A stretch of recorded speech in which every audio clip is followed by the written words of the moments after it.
ஆண்களை காட்டிலும் 10 மடங்கு அதிகமாக பெண்களை பாதிக்கக்கூடிய ஒரு பிரச்சனை எதுன்னு கேட்டிங்கன்னா, நிறைய பேர் என்ன நினைக்கிறாங்கன்னா, தைராய்டுங்கிறதே ஒரு நோய் அப்படின்னு நினைக்கிறாங்க. ஏன் இந்த ஹைப்போதைராய்டிசம் ஃபர்ஸ்ட் வருது அப்படின்னு கேட்டோம்னா, 2 காரணத்தினால வருது. இந்த தைராய்டு கம்மியாக இருக்கிறவங்க எப்படி இருப்பாங்க, என்ன மாதிரியான அறிகுறிகள்னால் அவங்க பாதிக்கப்படுவாங்க, இனப்பெருக்கத்தில் குறிப்பாக பெண்களுக்கு அப்படின்னு பார்த்தீங்கன்னா அவங்களோட மாதவிடாய் கோளாறுக்கும் இது காரணமாக அமைகின்றது. இந்த ஹைப்போதைராய்டிசம் இருக்கின்ற நபர்களுக்கு அவங்களுடைய ஆண்மை திறனில் ஒரு பெரிய சோர்வு ஏற்படுகின்றது. 3 விதமான ஊட்டச்சத்துக்கள் சொல்கிறேன். தைராய்டு ப்ராப்ளம் அப்படின்னு எடுத்துட்டோம்னா, சில உணவுகளை தவிர்க்கணும். குறிப்பாக சில காய்கறிகளை தவிர்க்க வேண்டும் அப்படின்னு பரவலாக நீங்கள் கேள்விப்பட்டிருக்கீங்க. எல்லா பிரச்சனைக்கும் ரெமெடி சொல்கிறீங்க, ஹோம் ரெமெடி சொல்கிறீங்க, இயற்கை மருத்துவம் சொல்கிறீங்க. இந்த தைராய்டு பிரச்சனைக்கு பர்டிகுலராக எந்த பொருளும் சொல்ல மாட்டீங்க அப்படின்னு நிறைய பேர் கேட்டிருக்கிறீங்க. இருக்கின்றது, தைராய்டுக்கென்றே ஒரு பெயர் பெற்ற ஒரு மரம் இருக்குது. தைராய்டு பிரச்சனை இருப்பவர்கள் மருந்துகள் லைஃப் லாங் எடுத்துக்கணும் அப்படின்னு நிறைய பேர் நினச்சிட்டு இருக்கிறோம். அப்படி தான் டாக்டர்களும் சொல்கிறாங்க. ஆனால் நிறைய நேரங்களில் தைராய்டு மருந்துகளில் நம்ம பாதியில் நிறுத்த முடியும். சில நாட்கள் எடுத்துகிட்டு அல்லது சில மாதங்களுக்கு பிறகு நிறுத்த முடியும். எப்படி தைராய்டு மருந்துகளை முழுமையாக நிறுத்த முடியும், அதற்கான வாய்ப்புகள் இருக்கிறதா, என்னென்ன வழிமுறைகளை பின்பற்றணும் அப்படின்னு ஒரு 5 முக்கியமான விஷயங்கள் பற்றி பார்க்க போகிறோம். தைராய்டுக்கு ட்ரீட்மெண்ட் எடுத்துக்கிட்டு இருக்கிறவங்க முழு வீடியோ பாருங்கள், கண்டிப்பாக யூஸ்ஃபுல்லாக இருக்கும்.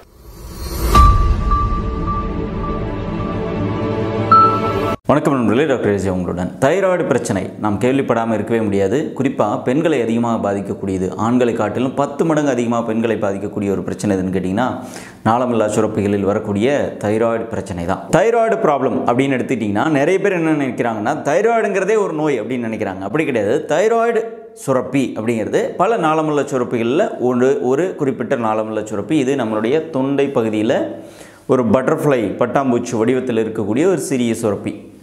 இந்த தைராய்டு சுரப்பி வரக்கூடிய 2 முக்கியமான ஹார்மோன்கள் T3 T4 அப்படிங்கிற 2 முக்கியமான சுரப்புகளை, நீரை இது சுரக்கின்றது மற்ற நாளமில்லா சுரப்பிகளைப் போல. இந்த 2 ஹார்மோன்களும் உடல் வளர்சிதை மாற்றங்களுக்கும், செல் ரிப்பேர் அப்படின்னு சொல்லக்கூடிய நம்மளுடைய உடல் செல்கள் மறு சீரமைப்பு செய்து கொள்வதற்கும், நம்மளுடைய இனப்பெருக்க மண்டலத்தினுடைய செயல்பாடுகளுக்கும், ஒரு நபனுடைய சுறுசுறுப்பு எந்த அளவுக்கு அவங்க ஆக்டிவாக இருப்பாங்க, எந்த அளவுக்கு டல்லாக இருக்கிறாங்க, எந்த அளவுக்கு உடல் எடை மிகுதியாக இருக்கிறாங்க, எந்த அளவுக்கு உடல் எடை கம்மியாக இருக்கிறாங்க போன்ற பல விஷயங்களில் மிக முக்கிய பங்காற்றக்கூடிய ஒரு தூண்டியாக செயல்படுறது தான் இந்த தைராய்டு சுரப்பியினுடைய அந்த 2 ஹார்மோன்களும். இந்த காரணத்தினால்தான் தைராய்டு ஹார்மோன், தைராய்டு சுரப்பிகள் ஒரு மிகப்பெரிய முக்கியத்துவத்தை நம்முடைய வாழ்க்கையில் அவை பெறுகின்றது.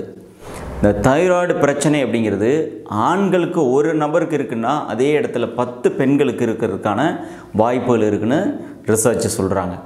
ஸோ இந்த தைராய்டு கிளாண்டை பொறுத்த வரைக்கும் 2 பிரச்சனைகள் வருகின்றது. ஒன்று என்னென்னா ஹைப்போதைராய்டிசம்.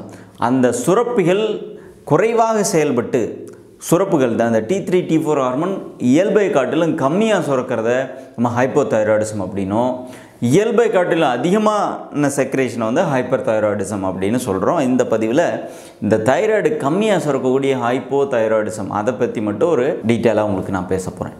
ஸோ இந்த ஹைப்போதைராய்டிசம் இருக்கிறவங்க என்ன மாதிரியான பிரச்சனை, ஏன் இந்த ஹைப்போதைராய்டிசம் ஃபர்ஸ்ட் வருது அப்படின்னு கேட்டோம்னா, 2 காரணத்தினால வருது. ஒன்று, இந்த தைராய்டு சுரப்பை தானே வேலை செய்யக்கூடிய ஒரு சுரப்பி கிடையாது. இந்த தைராய்டு சுரப்பி எந்த அளவுக்கு வேலை செய்யணும் அப்படிங்கிறத முடிவு பண்ணுறது யாருன்னா, தைராய்டு ஸ்டிமுலேட்டிங் ஹார்மோனுங்கிற இன்னொரு ஹார்மோன். இந்த தைராய்டு ஸ்டிமுலேட்டிங் ஹார்மோன் நம்ம பிரெயினில் அடிப்பகுதியில் இருக்கக்கூடிய இந்த ராஜ சுரப்பி அப்படின்னு நம்ம சொல்லுவோம், பிட்யூட்ரி கிளாண்ட். இந்த பிட்யூட்ரி கிளாண்ட்லேருந்து சுரக்கக்கூடிய ஒரு சுரப்பு தான் இந்த தைராய்டு ஸ்டிமுலேட்டிங் ஹார்மோன். ரத்தத்தில் எப்பெல்லாம் இந்த தைராய்டு சுரப்புகள் T3 T4 கம்மியாக இருக்கோ, அப்போது ஒரு சிக்னல் நம்ம ஹைப்போதாலமஸ் போய் அங்கேருந்து பிட்யூட்ரி கிளாண்ட்லேருந்து இந்த தைராய்டு ஸ்டிமுலேட்டிங் ஹார்மோன் சுரந்து இது தைராய்டு சுரப்பியை தூண்டி விடுகின்றது. ரத்தத்தில் சுரப்பு கம்மியாக இருக்குது, நீ இப்போது T3 T4 செக்ரீட் பண்ணு அப்படிங்கிற ஆர்டரை கொடுக்கறது எதுன்னா TSH. எனவே இந்த தைராய்டு சுரப்பிகள் வெறுமனே தன்னகத்தே ஒரு செயல்பாட்டுக்குள்ளே வர முடியாது. இன்னொரு நபரினுடைய ஒரு ஆர்டர், அதுக்கு ஒரு சிக்னல் அதுக்கு தேவைப்படுது. எனவே அங்கே பிட்யூட்ரி கிளாண்டும் பங்கு வகிக்கிறதுனால பிட்யூட்ரி கிளாண்டும் ஆரோக்கியமாக இருக்கணும். இந்த சிக்னல் அங்கங்கே போகிற அந்த நரம்பு இழைகளுக்கான சிக்னல் ப்ராப்பராக நடந்துகிட்டு இருக்கணும். தைராய்டு கிளாண்டும் கரெக்டாக இருக்கணும். ஸோ இவையெல்லாம் கரெக்டாக இருக்கும் பொழுது தான் தைராய்டு சுரப்பி சமநிலையில் சுரக்க முடியும். ஸோ இந்த வகையில் பார்த்தோம் அப்படின்னா ரெண்டு விதமாக அந்த ஹைப்போதைராய்டிசம் நம்ம கிளாஸிஃபை பண்ணுறோம். ஒன்று பிரைமரி ஹைப்போதைராய்டிசம், இன்னொன்று செகண்டரி ஹைப்போதைராய்டிசம். பிரைமரினா என்ன? டிஎஸ்ஹெச் நார்மலாக இருக்கும், பிட்யூட்டரி கிளாண்ட் கரெக்டாக வேலை செய்யும், தேவையான அளவுக்கு டிஎஸ்ஹெச் நீங்கள் போய் செக் பண்ணிங்கன்னா உங்களோட பிளட்டில் காட்டும். ஆனால் T3 T4 மாற்றம் இருக்கும், குறைவு இருக்கும். அப்படி டிஎஸ்ஹெச் கரெக்டாக இருந்தும் T3 T4 கம்மியாக இருக்குன்னா we called as primary hypothyroidism சொல்கிறோம். ரெண்டாவது செகண்டரி ஹைப்போதைராய்டிசம். பிட்யூட்டரி கிளாண்ட் ப்ராப்ளமாக இருக்குது, பிட்யூட்டரி கிளாண்ட் வரக்கூடிய டிஎஸ்ஹெச்லே ப்ராப்ளம் இருக்குது, வேறஸ் உங்களுடைய தைராய்டு கிளாண்ட் நார்மலாக தான் இருக்குது, டிஎஸ்ஹெச் மட்டும் ஹையராக போயிட்டுருக்கு அப்படின்னா அதை நம்ம செகண்டரி ஹைப்போதைராய்டிசம் அப்படின்னு நம்ம சொல்கிறோம். இந்த டிஎஸ்ஹெச் ரொம்ப கம்மியாக இருக்கும், இதன் விளைவாக T3 T4 கம்மியாக இருக்கும், அதான் நம்ம செகண்டரி ஹைப்போதைராய்டிசம். இதுதான் இதுக்கான ஒரு தியரிட்டிக்கல் வியூ. ஏதோ கிளாஸ் எடுக்கிற மாதிரி நினைக்க வேண்டாம். ஸோ ஒன்ஸ் உங்களுக்கு அது தெரிஞ்சிடுச்சு, பேசிக் தெரிஞ்சுது அப்படின்னா உங்களால் வந்து நிறைய விஷயங்களை எளிதாக நீங்கள் ட்ரீட்மெண்ட் வைஸ் வந்து கன்ஃபியூஸ் இல்லாமல் எடுத்துக்க முடியும். ஒரு பயம் இல்லாமல், ஒரு ஷாக் இல்லாமல் நீங்கள் ட்ரீட்மெண்ட்டை கேரி அவுட் பண்ண முடியும். அதுக்காக தான் நான் ஒவ்வொரு வீடியோ கொஞ்சம் டீட்டெயிலாக சொல்கிறேன். Maybe few of you say that ரொம்ப நீங்கள் போர் அடிக்கிறீங்க அப்படின்னு கமெண்டில் சொல்கிறீங்க. பட் ஐம் சாரி, அது ப்ராப்பராக சொல்லாத வரையிலும் கரெக்டான மெசேஜ் கன்வே ஆகாதுங்கிறதுனால தான் நான் டீட்டெயிலாக சொல்ல எப்பொழுதும் முயற்சி பண்ணுறேன். உங்களுக்கு புரியாதுன்னு சொல்லி அடக்கி வச்சுக்கிட்டே இருந்தோம் அப்படின்னா வெறும் ப்ரெஸ்கிரிப்ஷன் மட்டும் தான் கொடுத்துட்டு இருக்க முடியுமா தவிர எஜுகேட் பண்ணவே முடியாது. அண்ட் செகண்ட்லி நம்ம உணவுக்கு வருவோம். ஹைப்போதைராய்டிசம் அது primary, secondary, what ever it is. நம்ம ஃபுட் அப்படின்னு வந்தோம் அப்படின்னா நிறைய உணவுகள் வந்து இந்த தைராய்டு சுரப்பி சுரக்கிறத வந்து சமநிலைப்படுத்துது, இன்னும் வேகப்படுத்துது அப்படின்னு கூட நம்ம சொல்ல முடியும். அந்த உணவுகள் மட்டும்தான், அந்த உணவுகளை தான் நம்ம கடைசியாக பார்க்குறோம். அதுக்கு முன்னாடி இந்த தைராய்டு கம்மியாக இருக்கிறவங்க எப்படி இருப்பாங்க, என்ன மாதிரியான அறிகுறிகள்னால் அவங்க பாதிக்கப்படுவாங்க அப்படின்னு சில எக்ஸாம்பிள் மட்டும் சொல்கிறேன். ஒன்று, தைராய்டு ஹார்மோன் மெட்டபாலிசத்துக்கு நேரடியாக பாதிக்குது. நம்முடைய மெட்டபாலிசம் அப்படிங்கிறது ஒன்றும் இல்லை, உட்கொள்ளக்கூடிய உணவு வளர் மாற்றத்துக்கும் சிதை மாற்றத்துக்கும் உள்ளாவதான் நம்ம மெட்டபாலிசம் அப்படின்னு சொல்கிறோம். ஸோ நான் ரெஸ்ட்டில் இருக்கும்போது, இப்போ நான் ரெஸ்ட்டில் உட்காந்துருக்கேன், எந்த வேலையும் செய்யலை, என் ரெஸ்ட்டில் எவ்வளோ கலோரி பேர்ன் ஆகுது, எரியுது அப்படிங்கிறது தான் இந்த மெட்டபாலிசம். ஸோ இதை அதிகப்படுத்துறதுக்கும் குறைக்கிறதுக்கும் யாரால் முடியும்னா தைராய்டு ஹார்மோன்களால் தான் முடியும். எனவே ஒரு நபர் ஒல்லியாக இருக்கிறதும் ஒரு நபர் ரொம்ப குண்டாகிறதுக்கும் தைராய்டு ஹார்மோன் ஒரு மைய புள்ளியாக அமைகின்றது. இந்த ஹைப்போதைராய்டிசம் இருக்கிறவங்களுக்கு மெட்டபாலிசம் ரொம்ப கம்மியாக இருக்கும், இந்த கேலோரி பேர்ன் ஆகிறது, ரெஸ்ட் டைமில் பேர்ன் ஆகிறது ரொம்ப குறைவாக இருக்கிறதுனால தே மே ஹேவ் ஒபிசிட்டி ப்ராப்ளம் இருக்க, உடல் பருமனுக்கு போகிறதுக்கு நிறைய வாய்ப்புகள் இருக்குது. அதனால தான் எனக்கு தைராய்டு ப்ராப்ளம் இருக்குது, அதனால் நான் வெயிட்டாக இருக்கிறேன் அப்படின்னு நிறைய ஆண்கள் பெண்கள் சொல்கிறது நம்ம கேட்டிருப்போம். ஸோ இங்கே ஒரு அறிகுறி நம்ம கோட் பண்ண முடியும். ரெண்டாவது என்ன, உடல் பருமனால் வரக்கூடிய மற்ற பிரச்சனை. அவங்களுக்கு மூட்டு வலி இருக்கலாம், குதிகால் வலி ஏற்படுறது, விரல் வீக்கங்கள் போன்றவையெல்லாம் ஏற்படுறதெல்லாம் இதுக்கான செகண்டரி ப்ராப்ளம். இந்த ஒபிசிட்டி லீட்ஸ் டு இந்த மாதிரி பிரச்சனை அப்படின்னு நம்ம எடுத்துக்கொள்ளலாம். இரண்டாவது ஒரு பிரச்சனை சுறுசுறுப்பு குறைவாக இருக்கிறது. அவங்களால ரொம்ப ஆக்டிவாக இருக்க முடியாது, கொஞ்சம் உடல் மற்றும் மனதில் மந்த நிலை ஏற்படுறது, வேலை பார்க்குறது, வீட்டில் இருக்கும் பொழுது செய்யக்கூடிய அந்த டாஸ்க்கை வந்துட்டு ஒரு உற்சாகம் இல்லாமல் செய்கிறது போன்ற செயல்பாடுகளை அவங்ககிட்ட பார்க்க முடியும். இது ஹைப்போதைராய்டிசம். ரெண்டு, ஹேர் லாஸ் இருக்கும். இந்த தைராய்டு ரொம்ப குறைவாக இருக்கும்பொழுது இந்த ஹேர் லாஸ் இருக்கும், புதிய ஹேர் க்ரோத்தில் டிஸ்டர்பன்ஸ் இருக்கும். அது ஒரு முக்கியமான ஒரு விஷயம். செல் ரிப்பேர், டக்குன்னு ஒரு ஏதாவது ஒரு உடம்புல ஒரு நோய் வந்துச்சு அப்படின்னா அவங்களால குயிக்காக அதிலேருந்து ரெக்கவர் ஆக முடியாத சூழ்நிலை இருக்கும். ரெக்கவர் ஆவாங்க, பட் குயிக்காக ரெக்கவர் ஆக முடியாது, கொஞ்சம் லாங் டர்மாக போய் ரெக்கவர் ஆகிற ஸ்டேட்டு நம்ம பார்க்குறோம். ஸோ அதுவும் ஹைப்போதைராய்டிசமோட ஒரு முக்கியமான அறிகுறிகள். அடுத்து ஃபர்டிலிட்டி அப்படின்னு வந்தோம்னா இனப்பெருக்கத்தில் குறிப்பாக பெண்களுக்கு அப்படின்னு பார்த்தீங்கன்னா அவங்களோட மாதவிடாய் கோளாறுக்கும் இது காரணமாக அமைகின்றது. இந்த ஓவிலேஷன் அப்படின்னு சொல்லக்கூடிய கருமுட்டை ஆக்கம் மற்றும் வெளிப்பாடு, இதுலேயும் அவங்களுக்கு பிரச்சனை ஏற்படுகிறது அந்த தைராய்டு பிரச்சனை காரணமாக. அதே மாதிரி ஆண்களுக்கு தான் அந்த ஹைப்போதைராய்டிசம் இருக்கின்ற நபர்களுக்கு அவங்களுடைய ஆண்மை திறனில் ஒரு பெரிய சோர்வு ஏற்படுகின்றது. விருப்பத்தன்மை குறைபாடு உட்பட மற்ற பிரச்சனைகளுக்கெல்லாம் இந்த அண்ட் அவங்களுடைய ஸ்பெர்மட்டோசோவா ஹெல்த்தில் கூட, அணுக்களின் ஆரோக்கியத்தில் கூட இந்த தைராய்டு ஹார்மோனோட இம்பேக்ட் இருக்குது. ஸோ அதனால் குறை தைராய்டு இருக்கிறவங்க, தைராய்டு ஹார்மோன் குறைவாக இருக்கிறவங்க இந்த சிம்டம்ஸ்லாம் இருக்குது அப்படின்னாலோ, அல்லது இந்த சிம்டம்ஸ் இருக்குன்னு இது வரைக்கும் நம்ம எதுவும் செக் பண்ணிக்கலன்னா போய் உங்கள் தைராய்டு ஹார்மோனை செக் பண்ணுங்கள். நார்மலாக இருந்தால் ஓகே, கம்மியாக இருந்ததுன்னா அதுக்கு உண்டான ட்ரீட்மெண்ட் எடுக்கணும். ஸோ ட்ரீட்மெண்ட் அப்படின்னு வரும்பொழுது நேரடியாக ஒரு இயற்கை மருத்துவத்தில் ஒரு பொருளை சாப்பிட்டா இது அப்படியே கம்ப்ளீட்டாக ரெகுலேட் ஆகிடும் அப்படின்னு எதுவும் கிடையாது. பட் சப்போர்ட்டிவ் மெடிசன்ஸ், சித்தா ஆயுர்வேதாவில் தைராய்டு சப்போர்ட்டிங் மெடிசன்ஸ் நிறைய அவைலபிள் இருக்குது. அதை ப்ராப்பராக நீங்கள் உங்களுடைய பக்கத்தில் இருக்க டாக்டரை பார்த்து உங்களை ப்ராப்பராக தைராய்டு ஃபங்க்ஷன் டெஸ்ட் பண்ணி உங்களுடைய உடல், உங்களுடைய தாங்கும் திறன் போன்றவற்றெல்லாம் செக் பண்ணி ஒரு டாக்டர் உங்களை ட்ரீட்மெண்ட் பண்ணும் பொழுது குறைவான மருந்தோட, பக்க விளைவுகள் கம்மியான மருந்துகளோடு உங்களால் தைராய்டு ஹார்மோனை சமநிலையில் வைத்துக்கொள்ள முடியும். அடுத்து இங்கிலீஷ் மெடிசனில் என்ன பண்ணுறாங்கன்னா ஹார்மோனல் ரீப்ளேஸ்மெண்ட் தெரப்பி, ஹெச்ஆர்டி அப்படின்னு சொல்லுவாங்க. நிறைய இந்த நாளமில்லா சுரப்பி ஹார்மோன் பிரச்சனையில் இந்த ஹெச்ஆர்டி தான் பயன்படுத்தப்படுகின்றது. இங்கேயும் அதே மாதிரி தான் தைராய்டு கம்மியாக இருந்துச்சுன்னா இந்த தைராய்டு ஹார்மோனை வெளியிலேருந்து, தைராக்சின் அப்படிங்கிற ஹார்மோனை வெளியிலேருந்து மருந்தாக உள்ளே கொடுக்குறாங்க. அது 25 மில்லிகிராம், 25 mcg அண்ட் 50, 100 அப்படின்னு சொல்லி நான் ஒவ்வொரு டைமும் டோஸ் மாறுபடுது ஒரு நபருடைய தேவைக்கேற்ப. இதுதான் ட்ரீட்மெண்ட் வைஸ் பண்ணிகிட்டு இருக்கிறாங்க. அது உங்களுக்கு நல்லா தெரியும். இப்போ சில நியூட்ரியன்ட் நான் சொல்கிறேன். இந்த நியூட்ரியண்ட்டை, இந்த ஊட்டச்சத்துக்களை நீங்கள் சரியாக எடுத்துக்கொள்கிறதன் மூலமாக மருந்தின் அளவை கம்மி பண்ணிக்க முடியும். தைராய்டு பிரச்சனையால் வரக்கூடிய சிம்டம்ஸை நீங்கள் கண்ட்ரோலில் வச்சுக்க முடியும். சரி, இதை நான் செஞ்சால் மருந்தே எடுத்துக்க தேவையில்லையானா அப்படி கிடையாது. நீங்கள் ஹெச்ஆர்டி பண்ணிட்டு இருந்தீங்களாலும் இந்த மாதிரி உணவுகளை தேர்வு செய்து எடுத்துக்கொள்ளும் பொழுது இந்த ஒபிசிட்டியை கண்ட்ரோல் பண்ணிக்க முடியும்.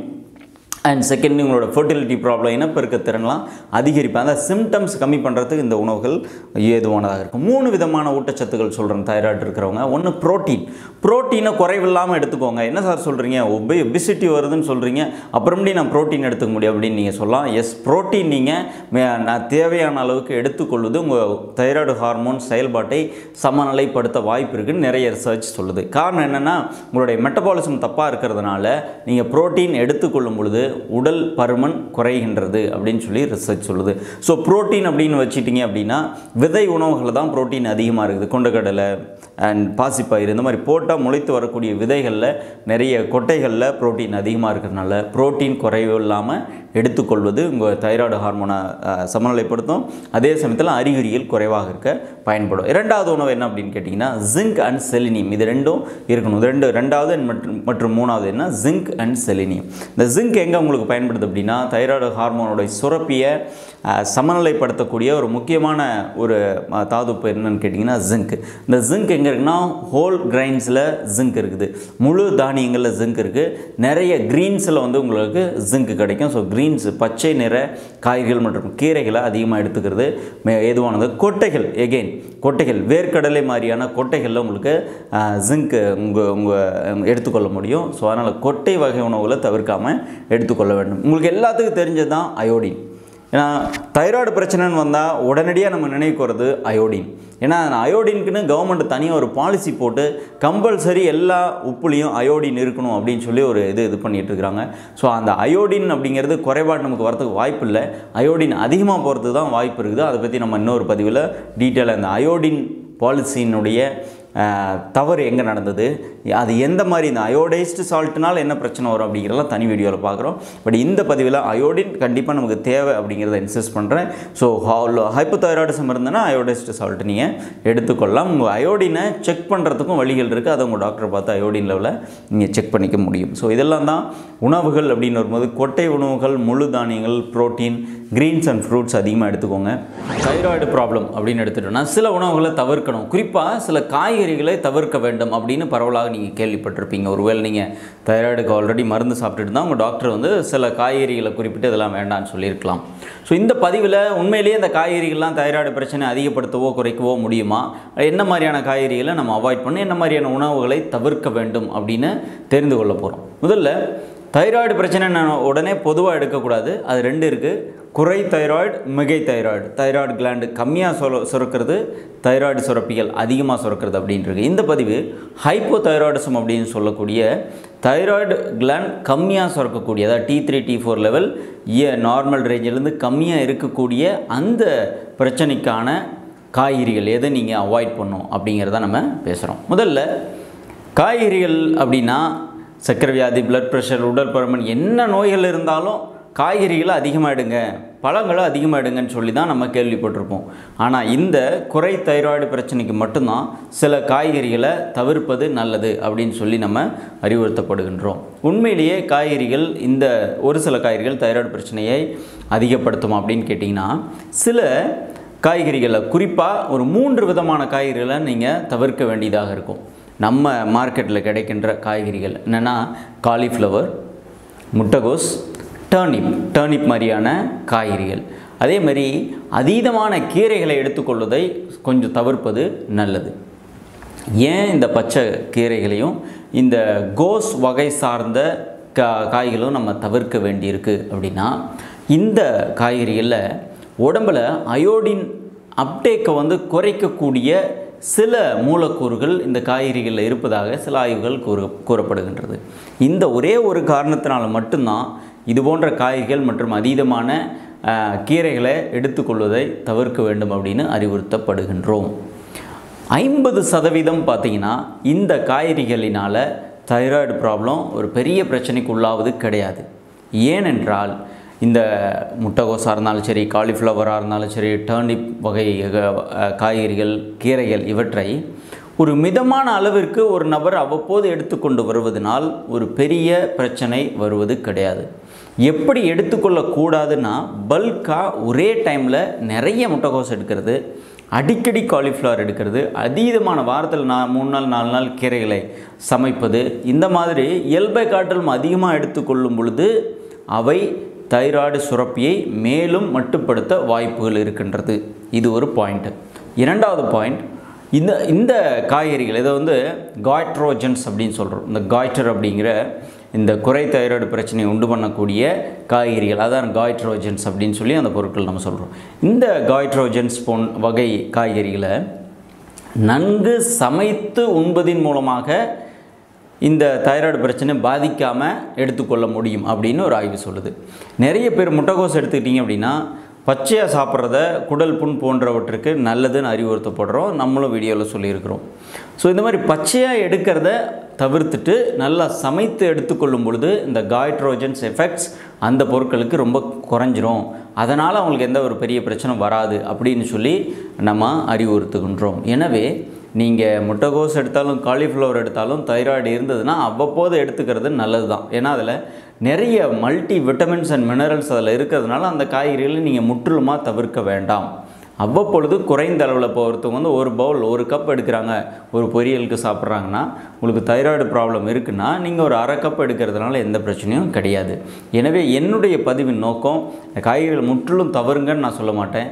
ஆல்ரெடி நீங்கள் தைராய்டுக்கான சித்த ஆயுர்வேத மருத்துவ சிகிச்சையில் இருந்தாலும் இந்த காய்ட்ரோஜன்ஸ் எஃபெக்ட்ஸ் உள்ள இந்த 3-4 விதமான காய்கறிகளை மிதமான குறைவான அளவிற்கு வாரத்தில் 1 நாள் எடுத்துக்கொண்டு வருவது மற்ற நியூட்ரியன்ஸ் குறைபாடு வராமல் உங்களை பார்த்து கொள்ளும். இதோடு கூட நீங்கள் ப்ராப்பரான சிகிச்சையும் எடுத்துக்கொள்வது தான் சிம்டம் ஃப்ரீயாக, அதாவது எந்த விதமான தைராய்டினால் வரக்கூடிய உடல் உபாதைகள் இல்லாமல் வைத்துக்கொள்வதற்கு உங்களுக்கு ஏதுவாக இருக்கும். தைராய்டு என்பது நம்ம எல்லோருக்கும் இருக்கக்கூடிய ஒரு சுரப்பி, நம் தொண்டை பகுதியில் இருக்கக்கூடிய ஒரு சுரப்பி, மிக முக்கியமான சுரப்பி. இந்த தைராய்டு சுரப்பிக்கு எண்ணற்ற வேலைப்பாடுகள், நம்முடைய இனப்பெருக்க செயல்பாடுகள், நம்மளுடைய மெட்டபாலிசம், ஜீரண மண்டலம் போன்றவற்றில், நம்ம எலும்பு ஆரோக்கியம் போன்றவற்றில் அதற்கான பணி இருக்கின்றது.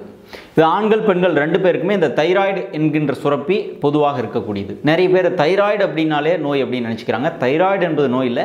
தைராய்டு சுரப்பியினுடைய சுரப்பு, அது என்ன சுரப்பை வெளிப்படுத்துகின்றதோ அதில் அதிகமாகவோ அல்லது குறைவாகவோ செயல்பட்டுச்சுன்னா அதுதான் நம்ம ஹைப்போதைராய்டிசம் அல்லது ஹைப்பர் தைராய்டிசம் சொல்கிறோம். ஏற்கனவே தைராய்டு சம்பந்தமான அறிவுறுத்தல்கள், விழிப்புணர்வுக்கு நிறைய வீடியோக்கள் நம்ம பதிவிட்டுருக்கிறோம். அந்த வீடியோக்கெல்லாம் ஒரு தொகுப்பாக தைராய்டு நலன் அப்படின்னு சொல்லி ஒரு பிளேலிஸ்ட்டாக இருக்குது. அந்த லிங்க் கீழே டிஸ்கிரிப்ஷனில் இருக்குது. நீங்கள் போய் அதையும் பார்த்துட்டு பிறகு இந்த வீடியோக்கு வந்தீங்கன்னா இன்னும் உங்களுக்கு எளிமையாக புரியும். தைராய்டு பிரச்சனை இருப்பவர்கள், அதிகமான தைராய்டு, குறைந்த தைராய்டு இருப்பவர்கள் ஃபேஸ் பண்ணக்கூடிய பிரச்சனைகள் பார்த்திங்கன்னா, ஒன்றா உடல் எடை அதிகமாக இருக்கிறது அல்லது உடல் எடை ரொம்ப கம்மியாக போகிறது. பெண்களாக இருந்தாங்கன்னா அவங்களுடைய மென்சஸில், மாதவிடாயில் ஏற்படக்கூடிய பிரச்சனைகள், கருத்தரித்ததில் தாமதம் ஏற்படுவது போன்றவைலாம் இருக்கின்றது. தைராய்டுக்காக நீங்கள் ஏற்கனவே எந்த விதமான மருந்துகள் எடுத்துக்கொண்டு இருந்தாலும் சரி, பொதுவாக தைராய்டுனால டிஃபால்ட்டாக கொடுக்கக்கூடிய ஹார்மோன் டேப்லெட்ஸ், காலையில் எழுந்தோடனே போடக்கூடிய ஹார்மோன் டேப்லெட்ஸ், ஒவ்வொரு விதமான மில்லிகிராம் பவரில் 50 பவர் 100 125 150 25 அப்படின்னு சொல்லி கொடுக்கப்படுவது வழக்கம். நீங்கள் ஏற்கனவே எடுத்துகிட்டு இருப்பீங்க.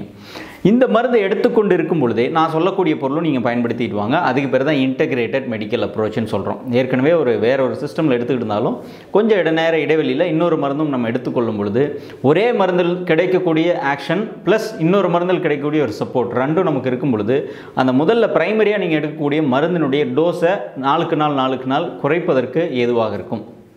நான் ப்ராக்டிக்கலாக இந்த பொருளை வந்து நிறைய பேருக்கு அட்வைஸ் பண்ணி அவங்களுடைய தைராய்டு குறைஞ்சது, உடல் பருமன் குறைஞ்சிருது, உடல் ரொம்ப கனமாக இருக்கும் தைராய்டு பிரச்சனை இருக்கிறவங்களுக்கு, ஹைப்போ தைராய்டு இருக்கிறவங்களுக்கு, அதெல்லாம் சரியானதை நம்ம கண்கூடாக பார்த்துருக்குறோம். தைராய்டுக்கான ஒரு மருந்தில் மிக முக்கியமான இடத்தில் இருக்கக்கூடிய ஆயுர்வேத சித்தாவில் இருக்கிறது செம்மந்தாரை அப்படிங்கிற ஒரு மரம். ரொம்ப அழகான பூக்களை பூக்கக்கூடிய ஒரு மரம். இன்றைக்கி நிறைய வீடுகளில் பார்த்திங்க அப்படின்னா அவங்க தோட்டத்தில் இந்த மந்தாரை மரம் வந்து வச்சுருக்கிறாங்க. மந்தாரை அல்லது செம்மந்தாரை அப்படின்னு நம்ம அழைக்கக்கூடியது.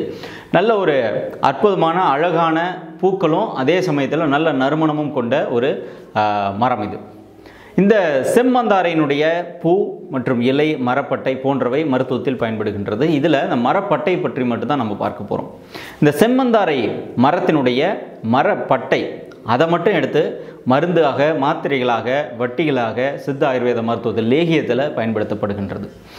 இதில் நீங்கள் ஹோம் ரெமடியாக செஞ்சுக்கணும் அப்படின்னு நினச்சிங்கன்னா இந்த மந்தாரை மரப்பொடின்னு சொல்லி நாட்டு மருந்து கடையிலையோ இல்லை சித்த ஆயுர்வேத மருந்து கடையில் பிளைன் மந்தார மரப்பொடி மட்டும் வாங்கி அதில் ஒரு 5 கிராம் அளவிற்கு மட்டும், 5 கிராம்னா ஒரு சின்ன டீஸ்பூனில் 1 ஸ்பூன் அளவிற்கு மட்டும் ஒரு 200 மில்லிலிட்டர் தண்ணியில் அது ஒரு 50 ml குறுகிற வரைக்கும் நல்லா சுண்டை காய்ச்சி அதை குடிநீரிட்டு காலை ஒரு நேரம் மட்டும் உணவுக்கு பின் குடிச்சிட்டு வந்தோம் அப்படின்னா இதற்கான அதிகபட்ச கால அளவு ஒரு 3 மாதம் தொடர்ச்சி எடுத்துக்கலாம். இந்த மந்தாரை மரப்பட்டை குடிநீர் குடிப்பதற்கு முன்னாடி ஒரு தைராய்டு டெஸ்ட் பண்ணி வச்சுக்கோங்க. 90 நாள் இதை எடுத்துகிட்டு மீண்டும் போய் ஒரு தைராய்டு ஃபங்க்ஷன் டெஸ்ட் பண்ணி பாருங்கள். கண்டிப்பாக உங்களோட T3 T4 மாற்றத்தை காண முடியும். ஒன்று எடுத்துகிட்டு இருக்கும்பொழுதே அந்த ஃபீலிங் ஆஃப் வெல்பீயிங்னு இருக்கு பாருங்கள், எனக்கு இப்போது நல்லா இருக்குது, முன்னைக்கு இப்போ பரவாயில்ல அப்படிங்கிற அந்த வார்த்தைகள் வந்து உங்களுக்கு தானாகவே வர ஆரம்பிச்சிடும்.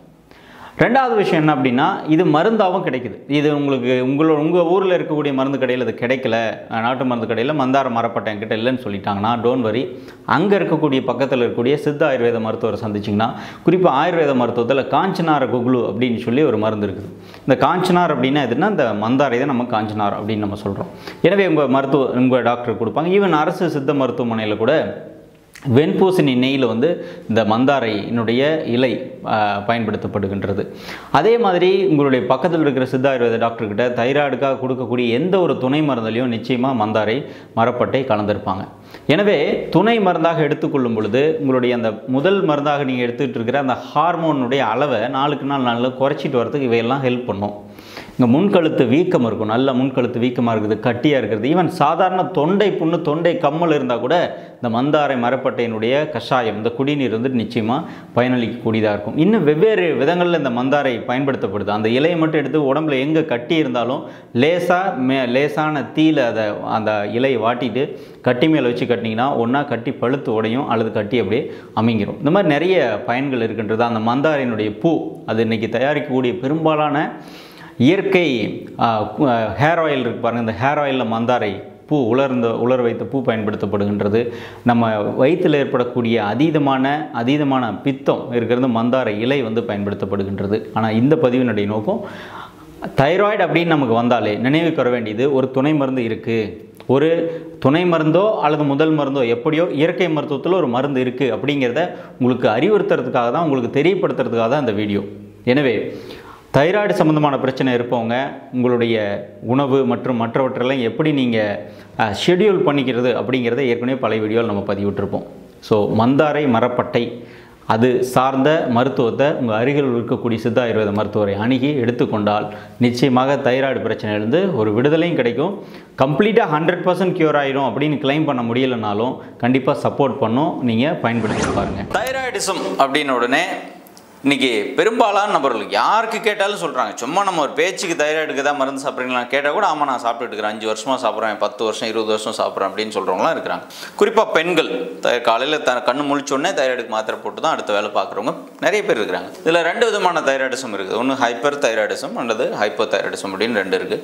இந்த 2 விதமான தைராய்டிசமுக்குமே உருவாகிறது ஒரு 5 விதமான ஒரு பேசிக் காரணிகள் இருக்குது. இந்த 5 விஷயங்களை நீங்கள் சரியாக பண்ணிட்டீங்க அப்படின்னா கண்டிப்பாக உங்கள் தைராய்டு மருந்தோட அளவை நீங்கள் டோஸை குறைச்சிட்டே வரலாம். நிறைய பேருக்கு நம்ம பார்க்கும்பொழுது கேள்விப்பட்டிருக்கிறோம், மக்கள் சொல்கிறாங்க, ஆரம்பத்தில் எனக்கு 125 150 கொடுத்தாங்க, தைராய்டு லெவல் நல்லா நார்மலுக்கு வர வர அது 100 மாற்றினாங்க, 75 50, இப்போ வெறும் 25 mcg தான் போடுறேன் அப்படின்னு சொல்கிறவங்க நிறைய பேர் இருக்கிறாங்க. இன்னும் ஒரு சிலர் எனக்கு அதுக்கப்புறம் செக் பண்ணும்போது எனக்கு கம்ப்ளீட்டாக நார்மலாக காட்டுச்சு, ஸோ 3 months 6 months கழிச்சு எனக்கு மருந்து நிறுத்திட்டாங்க அப்படின்னு சொல்கிறவங்களும் இருக்கிறாங்க. ஸோ அதுலேருந்து என்ன தெரியுது அப்படின்னா, உங்கள் டாக்டர் விரும்பி உங்களுக்கு மருந்தை கண்டிப்பாக சாப்பிட்டாங்கன்னு சொல்கிறது கிடையாது.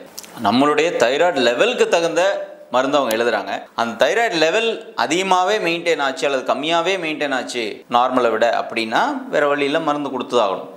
ஒன்ஸ் உங்களோட தைராய்டு ஃபங்க்ஷன் டெஸ்ட் நார்மல்னு காட்டும்பொழுது பெரும்பாலான டாக்டர் மருந்து கொடுக்க மாட்டாங்க. எனவே அந்த நார்மல்னு காட்ட வைக்கிறதுக்கு தான் இந்த 5 விஷயங்களை பின்பற்ற சொல்லி நம்ம சொல்கிறோம். ஆகவே இந்த விஷயங்களை பின்பற்றி உங்கள் தைராய்டு டெஸ்ட் நார்மலாக நம்ம கொண்டு வந்துட்டோம் அப்படின்னா ஆப்வியஸ்லி மருந்தை ஸ்டாப் பண்ண தான் போகிறோம். அதே மாதிரி தைராய்டுக்கு மருந்து எடுத்துகிட்டு இருக்கிறேன், இருந்தாலும் எனக்கு அந்த உடல் அறிகுறிகள் இருந்துகிட்டே இருக்குது, தைராய்டுனால் வரக்கூடிய உடல் பருமன் அதிகமாகுது, ஜீரண பிரச்சனை இருக்குது, தைராய்டுனால் வரக்கூடிய மலச்சிக்கல் பிரச்சனை இருக்குது, ஸ்கின் டிசீசஸ் ஸ்கின் கண்டிஷன்ஸ் எனக்கு அதிகமாக வருது, இந்த மாதிரி தைராய்டு ஹார்மோன் இம்பேலன்ஸ்னால் வரக்கூடிய அல்லது கர்ப்பப்பை பிரச்சனை இருக்குது, தைராய்டு ஹார்மோன் இம்பேலன்ஸ்னால குழந்தை தங்கலை, மாதவிடாய் கோளாறு, மாத்திரை போடுறேன் போட்டுட்டு இருந்தாலும் இது சம்மந்தமான அறிகுறிகள் எனக்கு உடம்புல இருந்துகிட்டே தான் இருக்குது அப்படின்னு நினைக்கிறவங்களும் இந்த 5 விஷயங்களை ஃபாலோ பண்ணலாம். ஏன்னா மருந்து போட்டால் மருந்து அதனுடைய வேலையை செஞ்சாலும் முழுமையாக அது அதோட வேலையை கம்ப்ளீட் பண்ணிருச்சு அப்படின்னு நம்ம சொல்ல முடியாது. எனவே அந்த ப்ரீ டிஸ்போசிங் ஃபேக்டர்ஸ் அப்படிங்கிற ஒரு சில விஷயங்களை நம்ம கான்சன்ட்ரேட் பண்ண வேண்டியது ரொம்ப அவசியம். முதல் விஷயம், தைராய்டு ஹார்மோன் இம்பேலன்ஸ். தைராய்டு மட்டும் எந்த ஒரு ஹார்மோன் உடம்புல இம்பேலன்ஸ் ஆகுது அப்படின்னா அதுக்கு நம்முடைய ஸ்ட்ரெஸ் லெவல் முக்கிய காரணமாக இருக்குது. எனவே நம்ம பர்சனலி நம்ம ஸ்ட்ரெஸ் மேனேஜ்மெண்ட் சிஸ்டம் நமக்கு இல்லை அப்படின்னா நிறைய ஸ்ட்ரெஸ் ஆகிறோம், நிறைய ஷார்ட் டெம்பர் ஆகிறோம், ஒரு விஷயத்தையே ரொம்ப நேரம் அல்லது ரொம்ப நாட்கள் மூளையில் கேரி பண்ணிகிட்டே இருக்கிறோம், சிந்தனையில் அதை ஓட விட்டுக்கிட்டே இருக்கிறோம், அதிகமான கோபம் எரிச்சலோடையே நம்ம நீண்ட நாட்கள் இருந்துகிட்டே இருக்கிறோம் அப்படின்னா இதனாலையும் ப்ளஸ் வேறு ஏதாவது ஒரு ஒர்க் ரிலேட்டடோ அல்லது வேறு ஏதாவது ஒரு மன அழுத்தமாக இருந்துகிட்டு இருக்குது, இந்த அழுத்தத்துக்குள்ளாகவே நான் வாழ்ந்துட்டுருக்கிறேன் அப்படின்னாலும் நம்மளுடைய எண்டோக்ரைன் சிஸ்டம் பாதிக்கப்படுது. அதில் குறிப்பாக தைராய்டு கிளாண்ட் பாதிக்கப்படுது. அதுலேயும் தைராய்டில் T3 T4 TSH அப்படின்னு ஒரு டெஸ்ட் பண்ணுறாங்க. இந்த T3 T4 மட்டும்தான் நம்ம தைராய்டு கிளாண்ட்லேருந்து சுரக்கிறது, இங்கே இருக்கிற சுரப்பையிலேருந்து சுரக்கிறது. அதுவே TSH இங்கேருந்து சுரக்கிறது. TSHங்கிறது தைராய்டு ஸ்டிமுலேட்டிங் ஹார்மோன், அது நம்ம பிரெயின் பக்கத்தில் இருக்கிற பிட்யூட்ரி ஹார்மோன், அதாவது பிட்யூட்ரி சுரப்பையிலேருந்து வரக்கூடியது. இந்த பிட்யூட்ரி சுரப்பையினுடைய ஆற்றலை செக்ரேஷனை அல்லது பிட்யூட்ரி சுரப்பையினுடைய ஸ்டிமுலேஷனை செக்ரேஷனை ஸ்டிமுலேட் பண்ணுறதுக்கோ அதை இன்ஹிபிட் பண்ணுறதுலையோ முக்கிய பங்கு நம்மளுடைய ஸ்ட்ரெஸ் லெவலுக்கு இருக்குது.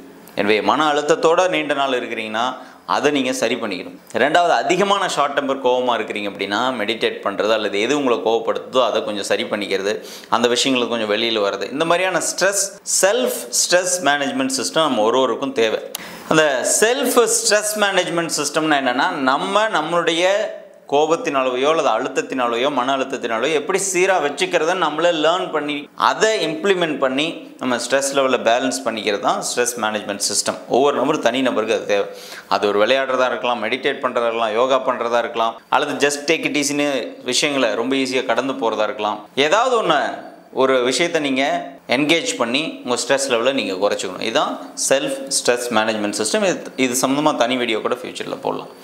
ரெண்டாவது விஷயம் நீங்கள் பண்ண வேண்டியது உங்களுடைய தூக்கம் நேரடியாக நம்முடைய சுரப்புகள் கூட தொடர்புடையது, நம்ம ஹார்மோன் சிஸ்டம் கூட தொடர்புடையது. மாடர்ன் டேஸில் பார்த்திங்கன்னா நிறைய பேர் டியூட்டி டைம் மாறி மாறி வேலை பார்க்குறாங்க. இரவு நேரம் பணி, அப்புறம் பாதி இரவில் பார்க்குறது, அப்புறம் முழு இரவு பார்க்குறது, பகலில் பார்க்குறது, அப்படி இந்த மாதிரி ரொட்டேஷனல் ஷிஃப்ட்டில் இருக்கிறவங்களுக்கு நிறைய பேருக்கு சரியானபடி தூக்கம் வராது, தூங்கவும் முடியாது. ஏன்னா ஒரு 10 நாள் ஒரு டைமிங்கில் ஒர்க் பண்ணுறாங்க, அடுத்த 10 நாள் அவங்க ஒர்க் பண்ணிட்டு இருந்த டைமில் அவங்க தூங்க வேண்டியிருக்கும். அப்போ டக்குன்னு நம்ம ஸ்லீப்பிங் பேட்டர்ன் டக்குன்னு அப்படி மாறாது. இதனால் தூக்கத்தினால் பாதிக்கப்படுறவங்க ஒரு நாளைக்கு 4 மணி நேரம் 5 மணி நேரம் கூட சரியாக தூங்காதவங்க இருக்கிறாங்க. ரெண்டாவது, வேலைலாம் ஒன்றும் இல்லை, சும்மா வெட்டியாக தான் இருக்கிறோம், ஆனால் நைட்டில் ரொம்ப நேரம் ஃபோன் யூஸ் பண்ணுறது, டிவி பார்க்குறது அப்படின்னு சொல்லி 12 மணி 1 மணி வரைக்கும் தூங்காமல் இருந்தாலும் நம்மளுடைய தூக்கம் குறைஞ்சு போச்சு அப்படின்னா குறிப்பாக நம்மளுடைய பிட்யூட்டரி ஹார்மோன் ஆகிய TSH மாறுறதுக்கு வாய்ப்பு இருக்குது. எனவே தூக்கம் குறைந்தபட்சம் ஒரு அடல்ட்டாக இருந்தீங்க அப்படின்னா 6 முதல் 7 மணி நேரம் நல்ல அன்டிஸ்டர்ப்டு ஸ்லீப், இடையில தொந்தரவு இல்லாத ஒரு தூக்கம் இருக்கிறதுக்கு நீங்கள் உறுதி பண்ணிக்க வேண்டியது உங்களுடைய பிட்யூட்டரி ஹார்மோன், அது TSH level as well as thyroid ஹார்மோனும் சீராகிறதுக்கு ஹெல்ப் பண்ணுது. இது நீங்களே நிறைய பேர் அதை நம்ம அட்வைஸ் பண்ணதுக்கப்புறம் 3 months 6 monthsக்கு அப்புறம் தைராய்டு ட்ரீட்மெண்ட்டில் நம்மகிட்ட இருக்கிறவங்க திரும்ப அவங்க ஒரு ஃபீட்பேக் ரிவ்யூ சொல்லும்போது சொல்லியிருக்காங்க, தூக்கத்தை நான் மேம்படுத்தினதுக்கப்புறம் என்னோடய ஸ்ட்ரெஸ் லெவல், என்னோடய ஹார்மோன் லெவல் மாறி இருக்கு, லெவல் வந்து பிளட்டில் செக் பண்ணும்போது கம்மியாக காட்டுது அப்படின்னு சொல்லி நம்ம நேரடியாக பார்த்துருக்குறோம். 3வது விஷயம் நீங்கள் பண்ணிக்க வேண்டியது என்ன அப்படின்னா மெட்டபாலிசம்னா நம்ம உடம்புல வளர்சிதை மாற்றம். இதில் முக்கியமாக இருக்கிறது ஜீரணம். இந்த ஜீரண மண்டலம் சரியாக வேலை செய்யலை, ஜீரண மண்டலத்தை சரியாக நம்ம பேணி பாதுகாக்கலை அப்படின்னா அதன் மூலமாகவும் அஜீரண கோளாறு வர்றது அல்லது கான்ஸ்டிபேஷன் வருது. இந்த மாதிரியான ஜீரணத்தை மேம்படுத்தாமல் அல்லது ஜீரணத்தை வந்து ரொம்ப சீர்குலைக்கக்கூடிய விஷயங்கள் நம்ம செஞ்சோம் அப்படின்னா இதன் மூலமாகவும் TSH லெவல் T3 T4 அதிகமாகிறதுக்கு வாய்ப்பு இருக்கின்றது. எனவே ஜீரணத்தை நம்ம மேம்படுத்தணும் அப்படின்னா 2 கான்செப்டை ஃபாலோ பண்ணணும். ஒன்று ரைட் ஃபுட்டு, 2வது ரைட் டைம். இந்த 2ஐயும் கண்டிப்பாக ஃபாலோ பண்ணணும். சரியான உணவு சரியான அளவில் எடுத்துக்கணும். ரொம்ப ஓவர் ஃபீடிங், ஓவர் ஈட்டிங் இருக்கக்கூடாது, தப்பான உணவாக எடுத்துக்கூடாது. அதான் ரைட் ஃபுட் அப்படின்னா உங்கள் உடம்பு என்ன கேட்குதோ என்ன தேவையோ அந்த மாதிரி உணவுகள். ஒரு உணவு எடுக்கும்போது எனக்கு சேரலை, எனக்கு வந்து வயிறு ப்ளோட்டிங் இருக்குது, இந்த உணவு சாப்பிட்டா எனக்கு அஜீரணமாகுது, இந்த உணவு சாப்பிடும்பொழுது எனக்கு மூச்சு திணறல் வருது, இந்த உணவு சாப்பிடும்போது ஜீரணமே ஆகலை அப்படின்னா அந்த உணவு உங்கள் உடம்பு ப்ராசஸ் பண்ணலை, நம்ம அவாய்ட் பண்ணிக்கணும்னு அர்த்தம். ஸோ இன்னொரு நபருக்கு அது சரியான உணவாக இருக்கலாம், உங்கள் உடம்புக்கு அது சரியான உணவாக இல்லாமல் இருக்கலாம். அவர் சாப்பிட்றாருன்றதுக்காக அந்த உணவை ஃபோர்ஸ் பண்ணி என் உடம்பை கட்டாயப்படுத்தி நீ ஜீரணம் பண்ணி தான் ஆகணும்னு சொல்ல முடியாது. ஏன்னா ஒவ்வொரு நபரும் ஒரு யூனிக் நேச்சரில் நம்ம இருக்கிறோம். எனவே ரைட் ஃபுட் ரைட் குவான்டிட்டியில் எடுக்கிறது நம்பர் 1. 2வது right foot at right time. நல்ல உணவு தான், பட் சரியாக நேரத்தில் சாப்பிடணும். ரொம்ப 11 மணிக்கு சாப்பிட்றது, நைட்டில் காலையில் 10 மணி 11 மணிக்கு சாப்பிட்றது, மதிய சாப்பாட்டை 4 மணி 5 மணிக்கு சாப்பிட்றது, இந்த மாதிரி இம்ப்ராப்பர் டைமிங்கில் சாப்பிட்டோம் அப்படின்னா ஈவன் தோ நீங்கள் ரைட் ஃபுட்டு ரொம்ப ஹெல்த்தியான ஃபுட்டு உங்கள் உடம்பு கேட்குற உணவு சாப்பிட்றோம், ஆனால் டைமிங் ரொம்ப ராங் டைமாக இருக்குது அப்படின்னா இதன் மூலமாக மெட்டபாலிசம் பாதிக்கப்படும்.